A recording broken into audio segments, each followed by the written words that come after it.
el nombre de Cristo, nuestro Salvador resucitado. Amén. Creo que para los cristianos que vivimos en el siglo XXI, uno de los desafíos que tenemos al entender el mensaje de la Biblia es entender cuál es la relación entre el Antiguo Testamento y el Nuevo Testamento. Y escucho muchas preguntas, muchas dudas sobre esto en las clases que doy aquí en Divine Savior. Hay preguntas como, pues, si el Antiguo Testamento es antiguo, ¿significa que realmente no vale? ¿Cómo se relacionan? ¿Debo leer los dos testamentos juntos, separados? ¿Los dos se aplican a mí, aquí en el siglo XXI o no? Entonces, si tienes preguntas semejantes, no estás solo. Y si tienes preguntas así, yo creo que es una razón por la que te va a gustar esta serie sobre el libro de Hebreos.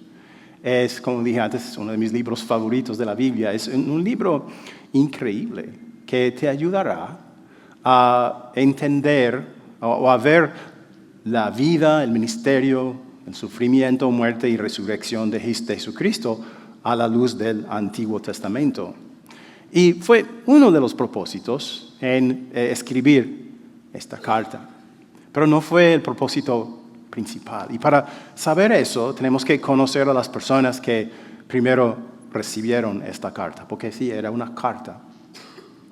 Los primeros lectores, o los que recibieron la carta, eran cristianos que vivían probablemente en la ciudad de Roma entre los años 64 y 70 después de Cristo, casi hace 2000 años.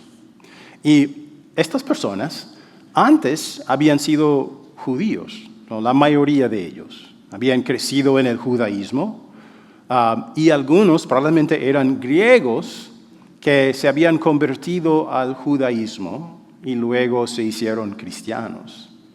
Así que todas estas personas son cristianas y muchos de ellos han pasado toda su vida o parte de su vida siendo judíos, pero ahora son cristianos y están siendo perseguidos por su fe. ¿Por qué? Tenemos que conocer un poco de historia. En el año 64 después de Cristo, el emperador del Imperio Romano era Nerón. Y en julio de ese año ocurrió un incendio grande en Roma y el 70% de la ciudad quedó o destruida o dañada. Y adivinen a quiénes le echó la culpa Nerón, a los cristianos. Les echó la culpa a ellos. Y entonces muchos de ellos fueron arrestados y torturados en espectáculos grotescos públicos. Algunos fueron quemados vivos, otros fueron arrojados a las fieras en el Coliseo. Entonces, por eso creo que podemos entender un poco más por qué las personas que recibieron esta carta sentían la tentación de retroceder, de alejarse de Jesús y de volver a su antigua religión, el judaísmo, para evitar ser perseguidos de esa manera. Creo que podemos entender el porqué. Y ahí está la razón principal por la que el autor escribió esta carta, para animarlas, para que no se alejaran de Jesús, sino para que siguieran aferrados a Él.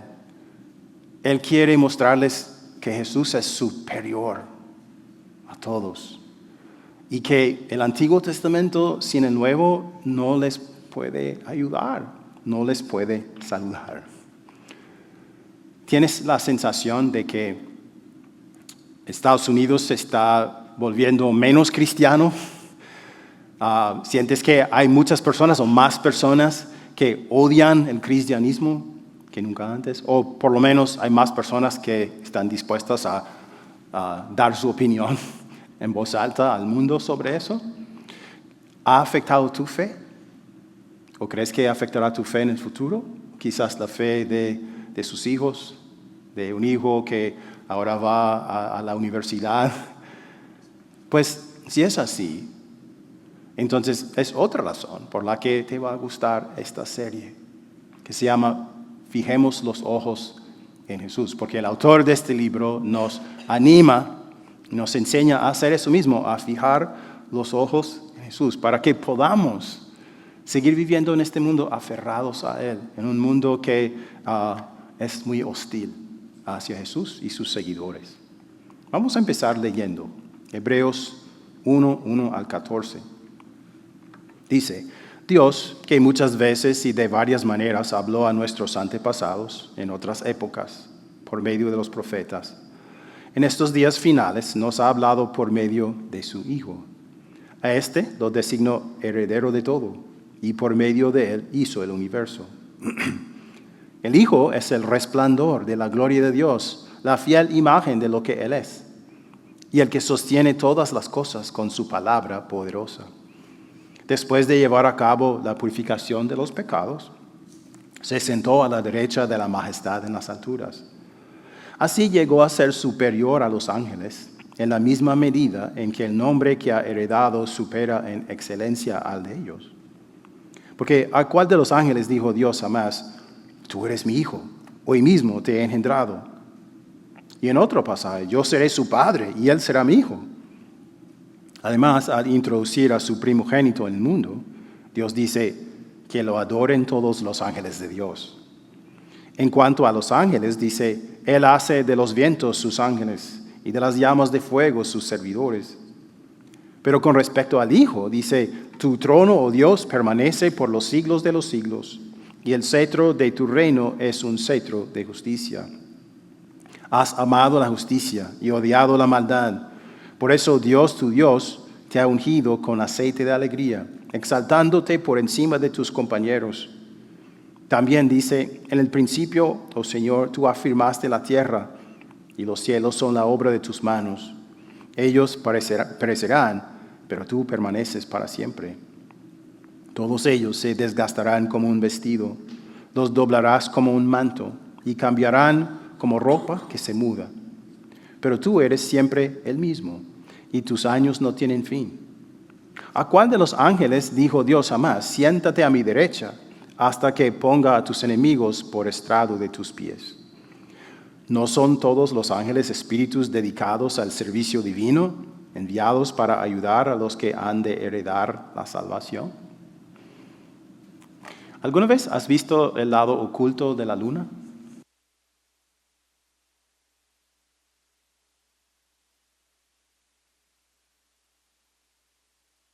Ahora lo han visto, porque no se puede ver desde la Tierra. La única manera de ver el lado oculto de la luna es si una nave espacial va y toma una foto y nos la transmite. Eso es lo que la nave Artemis II, ¿han oído de esa nave? Que la semana pasada mandó esta foto.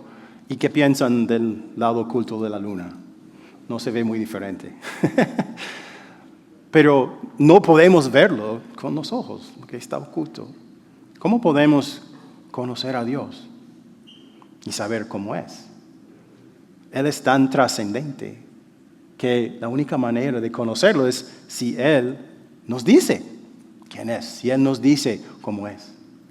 Y en Hebreos capítulo 1, el autor nos recuerda que de muchas maneras en el pasado y en varios tiempos y de muchas maneras en el pasado, el Señor habló. Él habló al pueblo de Israel. A veces mandaba ángeles para darles un mensaje. La palabra ángel significa mensajero. A veces se aparecía a personas en sueños o en visiones. Una visión era una representación visual de lo que Él quería que ellos supieran. A veces se aparecía en sueños para darles un mensaje. Y como cristianos creemos que todos esos mensajes están grabados en un solo lugar, en la Biblia, en el Antiguo Testamento y en el Nuevo Testamento. Pero Dios tenía otro mensaje que mandar. Una persona, su Hijo, Jesús. Y en los primeros 4 versículos que leímos, el autor de esta carta, y no sabemos quién es, no sabemos quién lo escribió, él describió a Jesús y nos dice estas cosas sobre él. Lo describe como existente antes de la creación, como igual al Padre. Lo describe como co-creador del universo, como el que sustenta el universo para que siga en existencia. El que proveyó la purificación por el pecado humano y el gobernante a la diestra del Padre. Dice que así es Jesús. ¿Parece calificado Jesús para hablar sobre Dios? Claro que sí, porque es Dios. Nadie conoce a Dios mejor que Jesús, porque Jesús es Dios. Y si todos los ángeles de Dios son mensajeros perfectos, y así lo son, Jesús es el preeminente mensajero de todos. Y en los versículos 5 al 10, quizás te dormiste un poco durante esos versículos, pero el autor él da muchos versículos bíblicos del Antiguo Testamento y los usa para comparar a Jesús con los ángeles, para ver la superioridad de Jesús. ¿Por qué? Porque en el primer siglo, en el judaísmo, había judíos que asignaban a los ángeles una posición demasiado alta. Pero había judíos que confiaban en los ángeles y oraban a los ángeles. Y el autor de la carta les dice, están equivocados. Los ángeles fueron creados por Jesús. Ellos adoran a Jesús, no toman sus propias decisiones. Ellos obedecen a Jesús. Así que no debían fijar sus ojos en ángeles, confiar en ellos o orarles, sino fijar los ojos solamente en Jesús. En el arte cristiano, a través de los siglos, y hay muchos retratos de Jesús y de historias bíblicas. Los expertos, yo no soy experto, pero los expertos dicen que ha habido básicamente dos formas de retratar a Jesús. Una forma es como un espécimen humano perfecto, como un superhombre. Y el otro método es retratarlo como un hombre débil, flaco, demacrado y muy triste. Pero el artista famoso holandés, Rembrandt, dijo que yo quiero retratar a Jesús de una manera más realista. Entonces, él reclutó a un judío sefardí de su barrio para ser modelo de sus retratos de Jesús. Y en el 24, el Museo de Arte de Filadelfia dio una exhibición sobre Rembrandt y las caras de Jesús en sus pinturas. Y vieron como el desarrollo de la cara de Jesús y cómo cambió, cómo Rembrandt fue cambiando los rasgos faciales de Jesús a través de los años. ¿Okay? Y tenemos un ejemplo de la cara de Jesús en sus pinturas.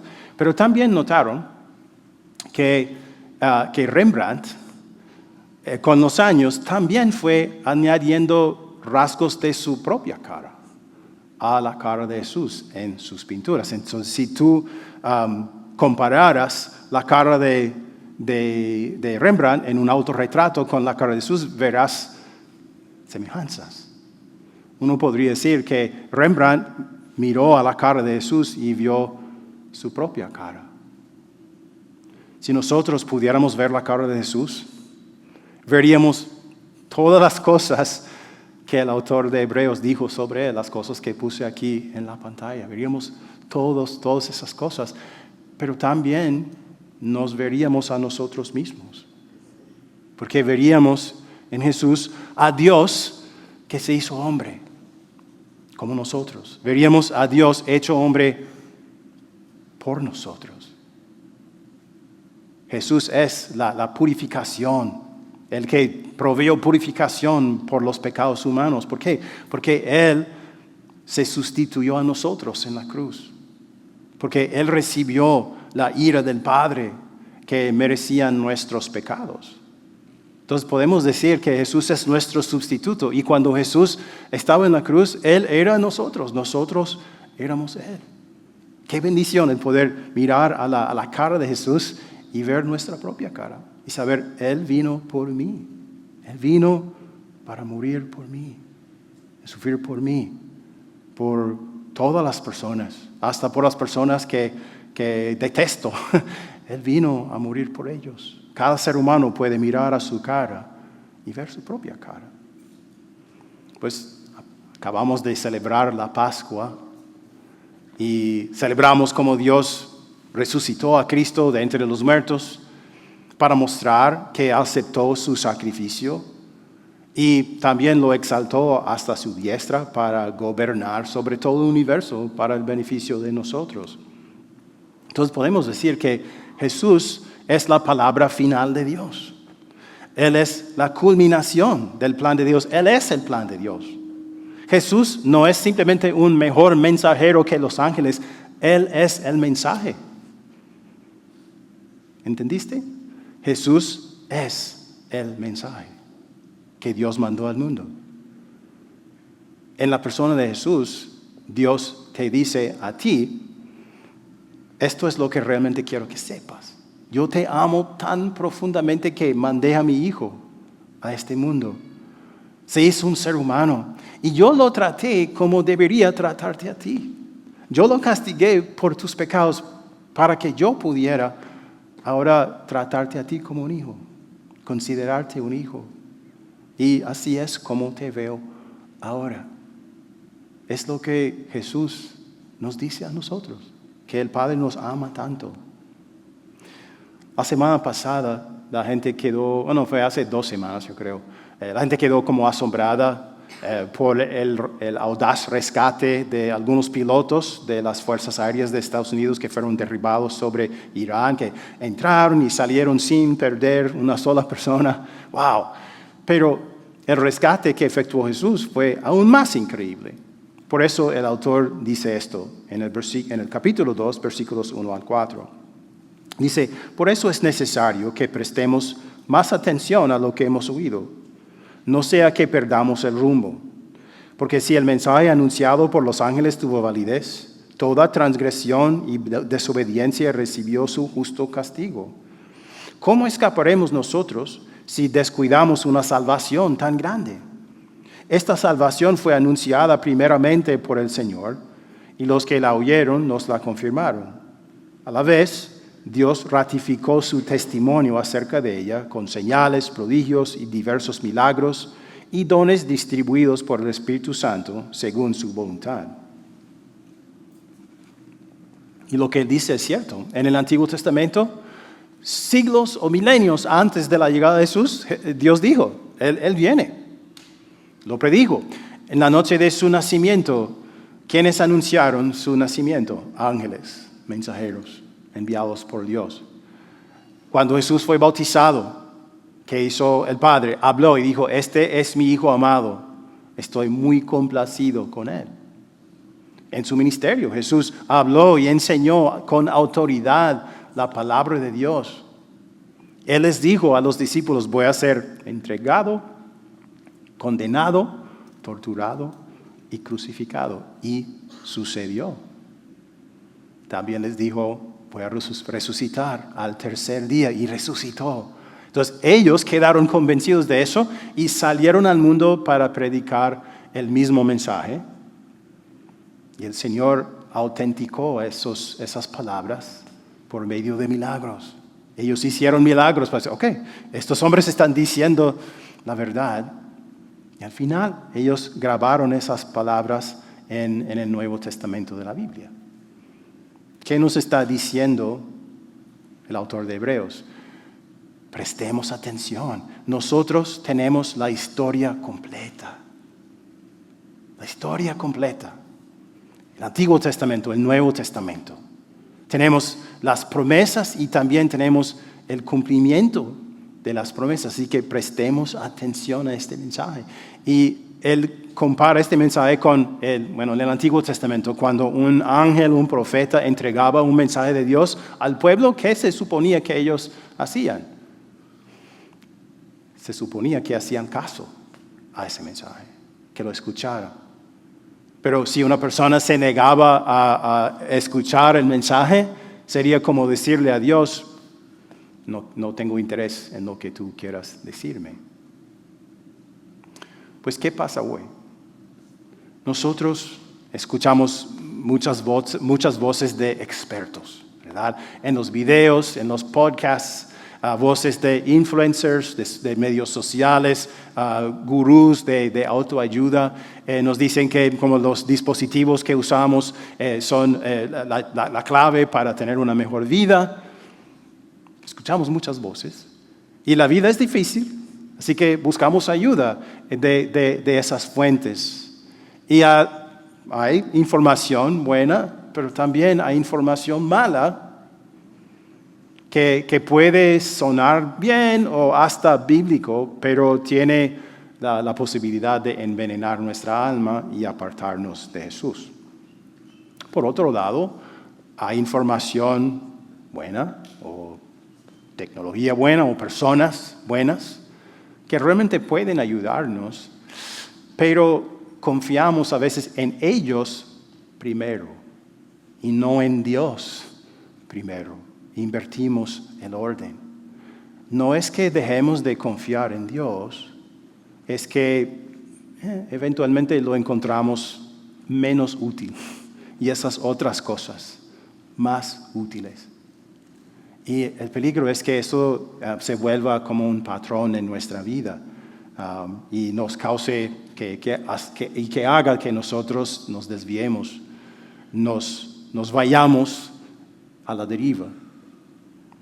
Cuando yo vivía en Alaska, recuerdo un viaje de pesca que hice con un amigo en su bote en Prince William Sound. Y entonces pescamos y íbamos a quedar la noche ahí en el agua. Entonces encontramos un lugar para poner el bote y ponemos las anclas, había 2 anclas, para que pudiéramos dormir ahí. Entonces había un peligro de que mientras nosotros dormíamos, una de las anclas se desamarrara y el bote empezara a irse a la deriva. Entonces sería peligroso para nosotros, pero un bote moderno tiene algo que se llama un GPS. Y el GPS de un bote tiene una alarma que uno puede poner y dice, ok, si el bote, si el ancla se desamarra, entonces, y el bote empieza a irse a la deriva, despiértanos. Entonces fue eso que nos mantuvo a salvo esa noche. La palabra de Dios es nuestro GPS espiritual, que nos dice la verdad, que nos da una alarma cuando estamos mal, cuando estamos pensando mal o creyendo algo malo, escuchando voces del mundo que no son de Dios. Pero Satanás quiere estorbar eso. Entonces nos va a decir, pero el mundo de hoy es mucho más sofisticado que el mundo de la Biblia. Así que este mundo te ofrece mucho más. ¿Por qué vas a escuchar eso de hace 2 o 3 mil años? O a veces te va a decir, bueno, sí, quizás valdría escuchar la palabra de Dios si tuvieras un predicador mejor. Pero, O quizás te va a decir, tú sabes todo eso, has leído esto, has escuchado esto muchas veces, así que ¿por qué vas a volver a escucharlo? Eso no tiene sentido. O tú eres cristiano desde nacimiento. No hay peligro de que tú te alejes de Jesús, así que no te preocupes. Pero lo aterrador de irte a la deriva y alejarte de Jesús es que no requiere ningún esfuerzo por tu parte. ¿Okay? No tienes que rechazar rotundamente a Jesús para perderlo. Puede suceder poco a poco, a través del tiempo. Te vas a la deriva y no te das cuenta. Como la tripulación de un bote que duerme y no se da cuenta que está a la deriva. Estar a la deriva en el océano es peligroso para tu vida, pero estar a la deriva espiritualmente pone en peligro tu alma. Pues, ¿cuál es la solución? En vez de cansarnos tratando de escuchar cientos de trucos para la vida, de 100 influenciadores de medios sociales o gurús de autoayuda, podemos encontrar paz, descanso, seguridad y certeza en la voz de Jesús. Entonces la solución es hacer lo que dice la serie, fijar los ojos en Jesús. Porque solo Él puede revelarnos a Dios y decirnos quién es Dios, de que es un Dios que tiene todas las soluciones que podríamos necesitar en nuestras vidas. Fijarnos los ojos en Él. Y a través de estos versículos, el autor de Hebreos sigue hablándonos. Y Dios mismo está hablándonos. Y nos dice, fija los ojos en la cruz, donde Jesús tomó tu lugar y murió de buena voluntad por ti. Fija los ojos de tu fe en las palabras que dijo Jesús antes de morir. ¿Cuáles son? Todo se ha cumplido. Tu congregación las puso en el altar para ti. ¿Okay? Y puedes estar seguro de que la deuda ha sido pagada. Dios te ha perdonado. Entonces fija tus ojos en la tumba de Jesús, porque es la prueba de que Él es el Hijo de Dios. Él es todo lo que Él describió en esta carta, en los primeros 4 versículos. Que Él es la verdad y que Dios aceptó su sacrificio. Y lo verás todo, ¿dónde? En la Biblia. Algo tan sencillo. Ese libro que está en tu casa, o quizás en tu teléfono. Y quizás por eso el mundo dice, ¿qué es esto? ¿Verdad? Algo tan viejo. Pero fija los ojos de tu fe en lo que dice aquí, escuchando los servicios, asistiendo a estudios bíblicos, leyendo la Biblia en tu casa, con tus hijos, recibiendo la Santa Cena, que es la palabra visible. Es tan sencillo, ¿verdad? Realmente no es difícil, pero Satanás no quiere que hagamos eso. Y no es un ejercicio de visualización mental, es simplemente buscar a Jesús donde Él dice que va a estar, en su palabra y en los sacramentos. En su palabra que está completa. Antiguo Testamento, Nuevo Testamento, la palabra final, la historia completa. Pues si todavía sientes un poco confundido sobre la Biblia o sobre el Antiguo Testamento, el Nuevo Testamento y su relación, no te sientas mal. Porque hasta los discípulos de Jesús tuvieron sus momentos de confusión. Y les fue un poco difícil entender la relación entre lo que habían aprendido como niños en la sinagoga y lo que había hecho Jesús. Pero eventualmente se hizo claro. Y Dios les dio una fe sólida, madura y valiente, para que pudieran ir al mundo con ese mensaje, a un mundo que era hostil. Y hará lo mismo en nuestro caso también.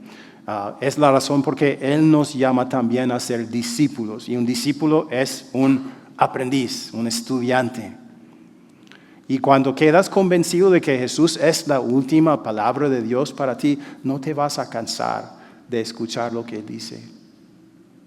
Y escuchándolo, todo se va a hacer claro.